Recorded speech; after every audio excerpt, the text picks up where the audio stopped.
you Hi. for Hi, thank you for tuning in to Penny Essentials once again. Today, this chapter, we have um, a good friend of mine. Her name is Wan Zhen with me. So, okay, before we start, if you can see us, please help us and say hello to Wan Zhen. And if you can, share this post out because, today we're going to talk a lot about lighting. And I'm sure you must be thinking, what is so special about lighting? Lighting, interestingly, a lot of people don't pay so much attention to it, but I personally find that it affects us a lot. Do you notice that with appropriate lighting, you can work better, you feel more productive, and with the right lighting, you can rest better as well, interestingly. Notice also that if you go into certain shops with certain lighting, you feel more comfortable shopping. And certain shops or places that you go to, when when the lighting is inappropriate, you feel a bit uncomfortable, and you want to get out of the shop as soon as possible. So today's topic really is about lighting and how how it affects us. Penny Essentials is more about holistic and natural wellness. So anything that affects our health is in the radar of natural wellness. So therefore, I bring to you today my friend and also a specialist in lighting. Her name is Wan Zhen. Hello, Wan Zhen. Hi, everybody.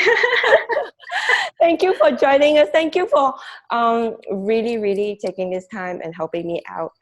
It's a subject that a lot of people don't know about, and I know that you are very busy and you have to rush off soon for your next project. And this is a very technical subject that we want to make, we want to educate our friends, and audience so that they get an understanding of how lighting can help them in their daily lifestyle. So thank you so much for coming on board with me. Thank you for inviting me. So Wan Zhen is basically co-founder of DGR Lighting Company, and they have been around. Wow, they've been around for more than a decade 11 years. now. Yes. Yeah, more than a decade now, and they have a very wide variety of clients. So we talked about lighting just now, right? How it can affect, work, how it can affect sleep, and even your shopping experience and all that. Therefore, um, DGR's clientele is also, a vast variety.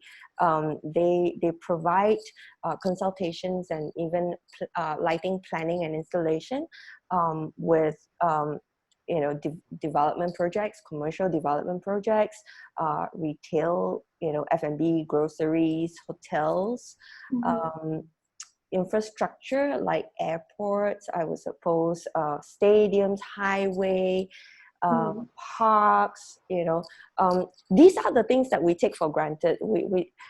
I seem to think, yeah, especially parks. I didn't realize until you mentioned it again just now that we do need special lighting. It's true, especially when our friends play basketball in the middle of the night, right? There must be special lighting. Now that you mention it, yeah. So I've talked a lot, and I really, really now want to learn from you, Wan Zhen. So tell us a little bit about why, is lighting important? Mainly, why is appropriate lighting important? Lighting, for a lot of people, we will assume that it's something it's for free because we have sunlight and so on. And lighting actually is a very interesting element. Why I said so is because it requires the integrations of knowledge from physics, sociology, psychology, and ergonomics. And it impacts people direct or indirectly. Why I say it's direct and indirectly is also because it based back to the source of light we have, the type of illumination where we are actually using every day. So we can majorly base them into two parts. One part is it can actually produce naturally from the sun. And this is something we call free sunlight, and we always enjoying it. And the other one would be the artificial lighting, where it started from the old time where we use gases and oil.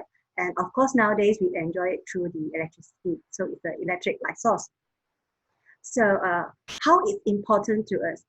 From the natural lightings, it gives us a very dynamic light source. From the morning until the night time, it actually changes color. When it changes color, it actually also affecting our body biological clock.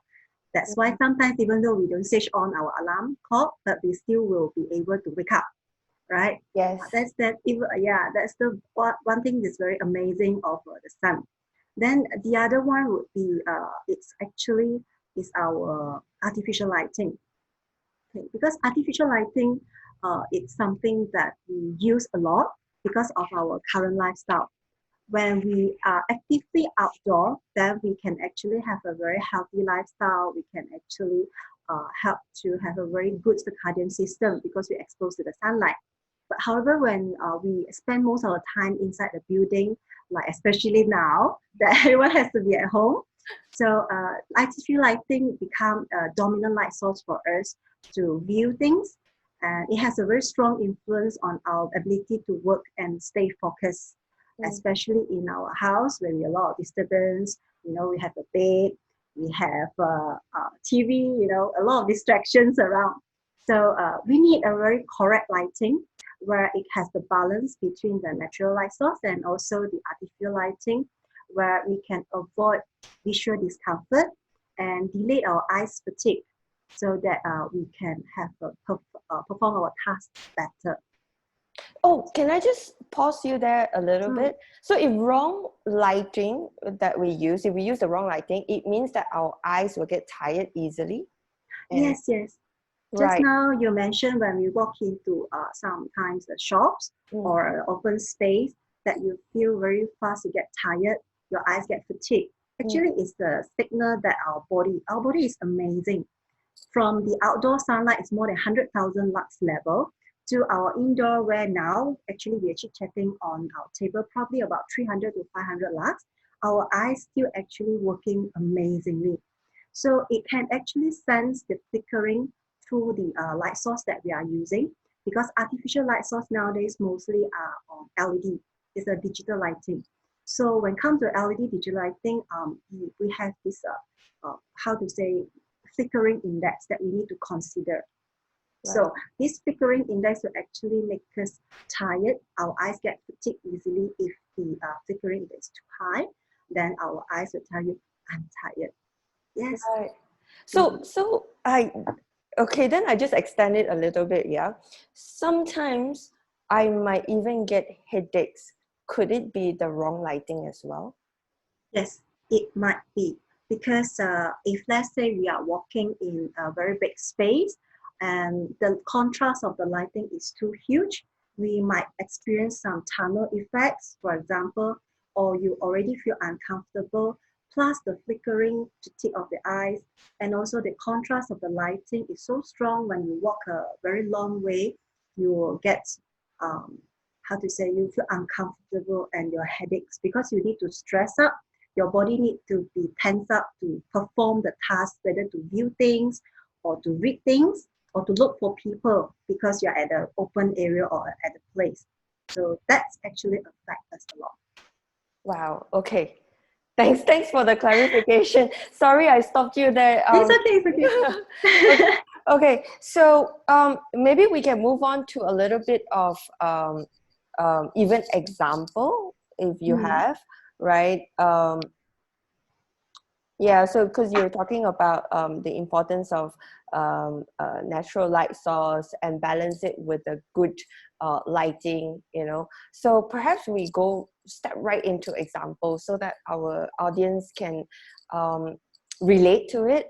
Let's just say we have children and we have adults, and in and let's just say the scenario is that they are either trying to study or focus at work. What is appropriate lighting for these two groups of people? So sometimes when we go to those public area or commercial building, we have people who actually engineers or designers who has taken care of all these needs, because the public can range from kids to the elderly. The gap is very huge.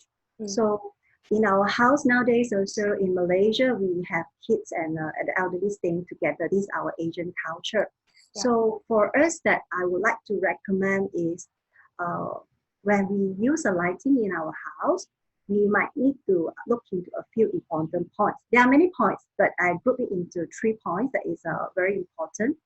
The first one would be we have to consider the function of the area, who is the user, and how frequent to this area will be occupied. And each time when it's occupied, how long or the duration actually it will be used. Why I put into these 3 common points. First one is, for example, we use it a living room. Okay, a living room, everyone would like to sit there, hang out. So we don't have a detailed readings. We don't look into drawings, or we don't do robotics, or we don't play Legos, so tiny things. We just need to sit down, cozy, chit chat. So the mood we should set into a very cozy ambience. So when you step into the cozy ambience, probably will be a 2,700 kelvins to 3,500 kelvins. So the lighting level would be in a comfortable zone, where we actually recommend to have a dimming if you have a budget.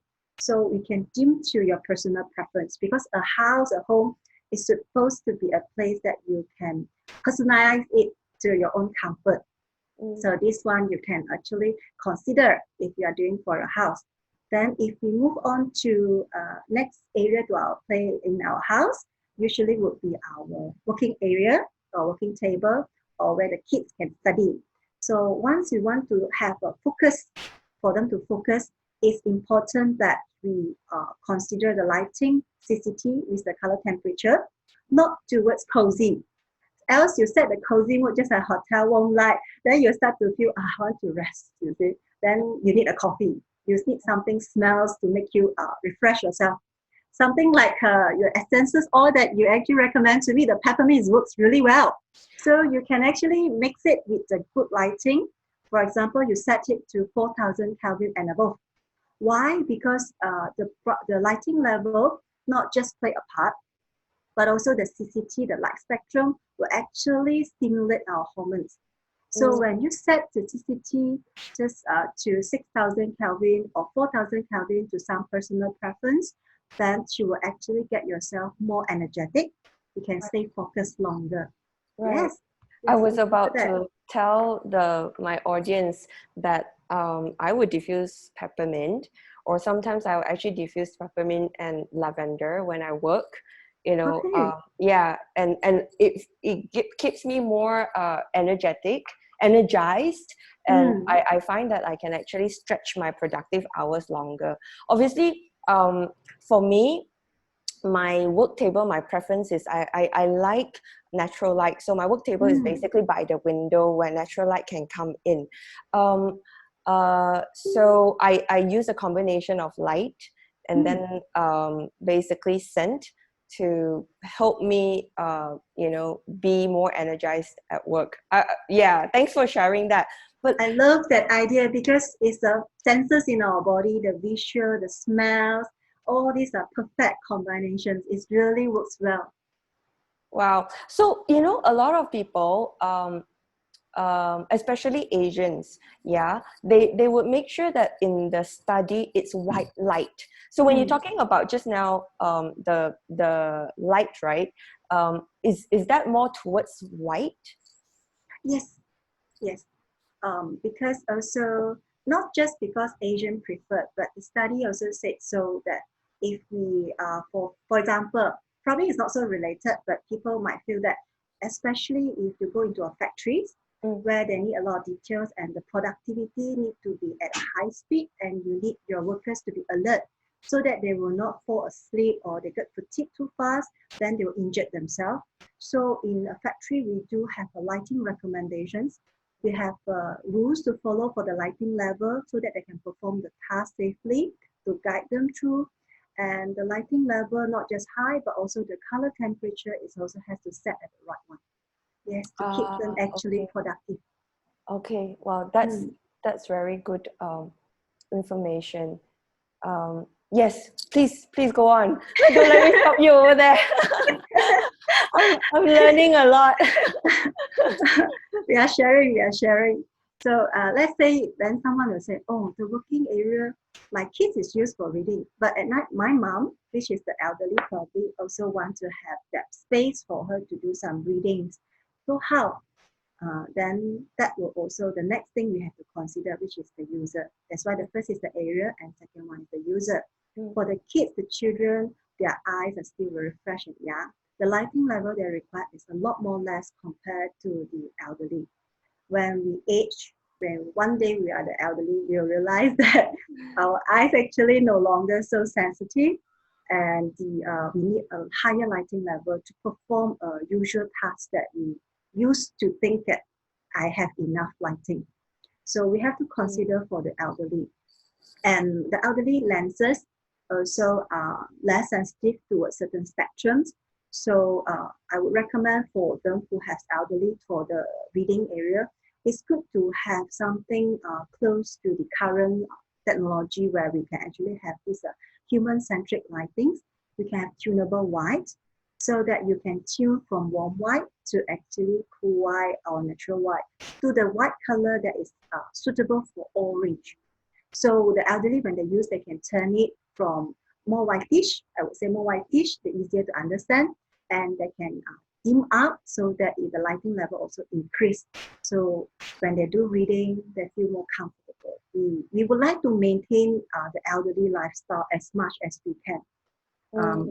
Yeah, and sometimes also we thought, okay, I have parents with me. They are in their 70s, so all the lighting in my house has to be very bright. Unfortunately, this is also not all correct. Okay. Yeah, uh, I think designers think a lot. So I share a little bit more. I hope people will not feel very boring. Okay, let's say you put. I'm very interested to know. Yeah. Okay, Please go ahead. Yeah.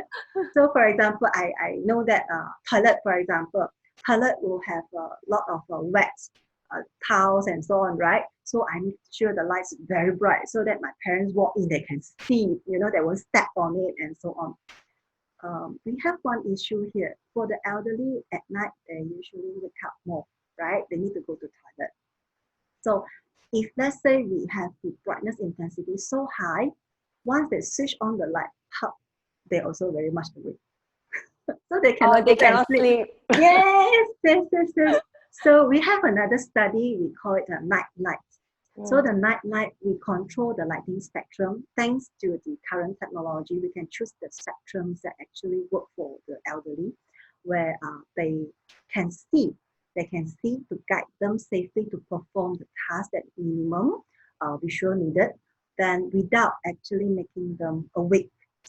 Yeah, awake so much that when they reach back to the bed, they are like counting 4 a.m. or 5 a.m. now.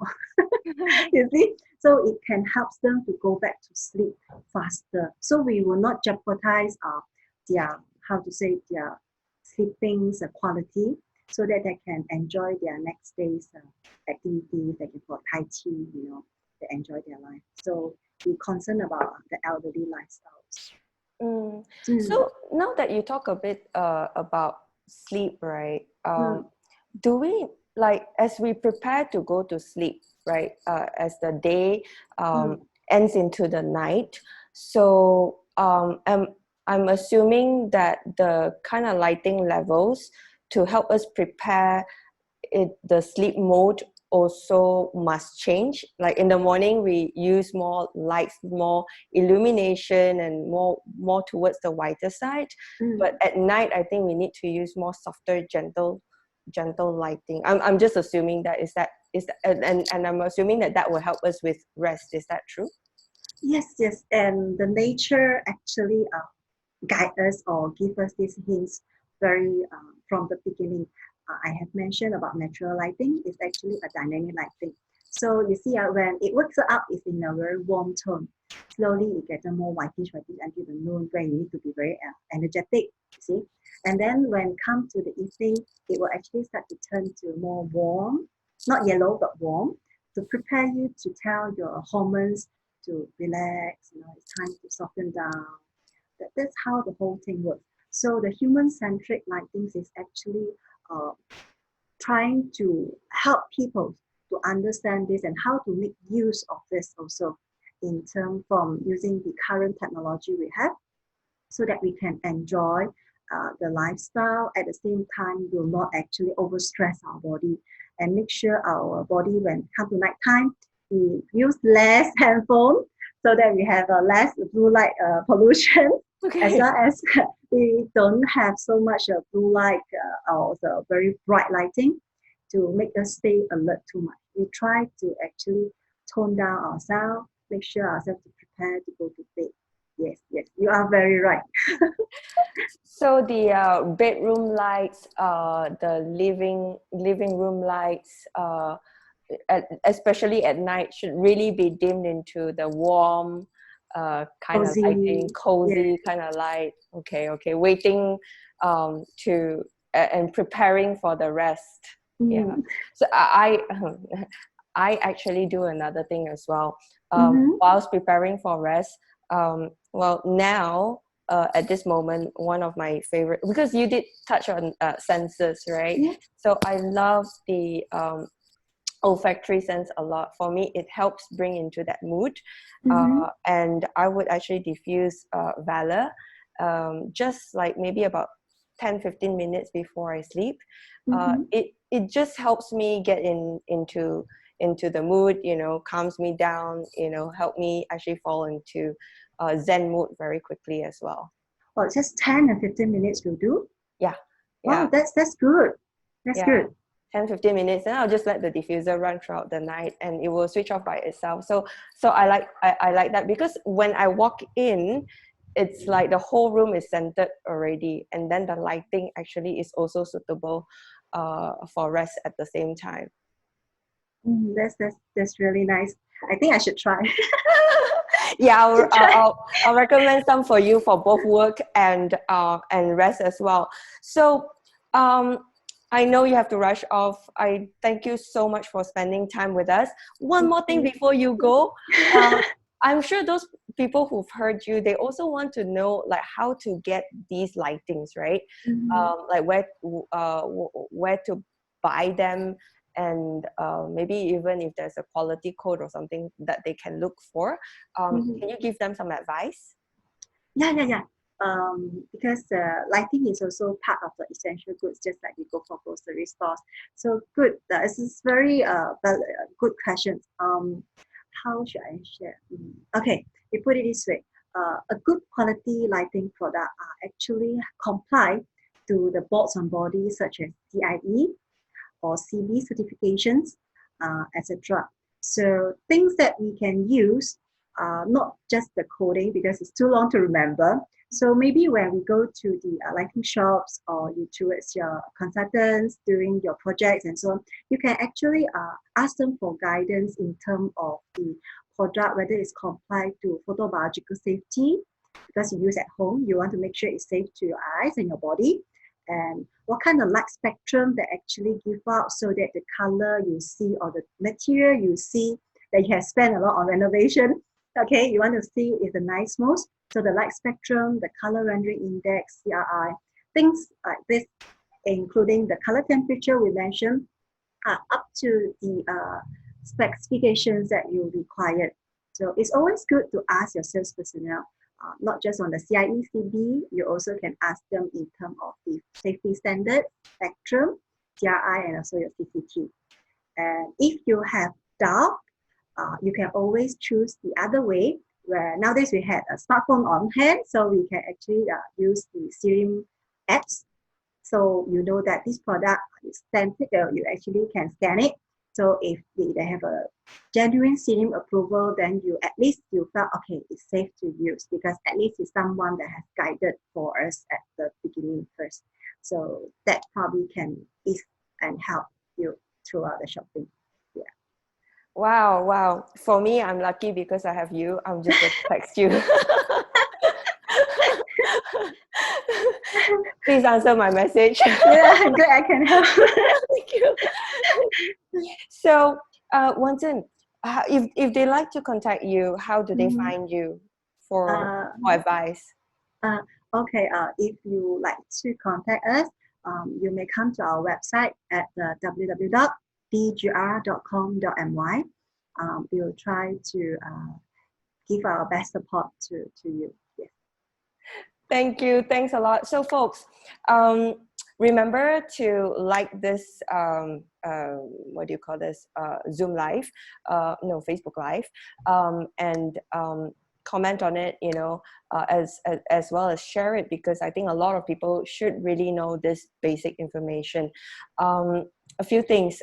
So Wan Zhen really has to go right now. So for this particular chapter, we won't be taking questions, but please comment on the post below and let us know what your questions are. Wan Zhen is so nice. She tells me that she will review those questions and she will provide answers for it once she comes back from her project.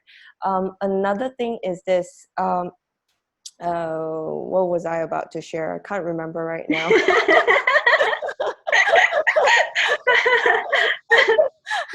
Yeah, I can't remember right now. I think I was processing a few other thoughts at the same time. But yes, thank you for joining us. Thank you for inviting. You're most welcome. I know now what was the other thing. The other thing is this. Wan Zhen, if for some reason they have more questions and I cannot take them, right? Like another recommendation for another room or for a different purpose. I hope that, if you're happy to come back and be interviewed and and maybe provide some advice on that, that would be great. Yeah. I So hope they like it. I'm sure they will. Okay, thanks a lot. Thanks for joining us, Wan Zhen. Thank you. Thank you for inviting. Bye. Bye, guys. Bye.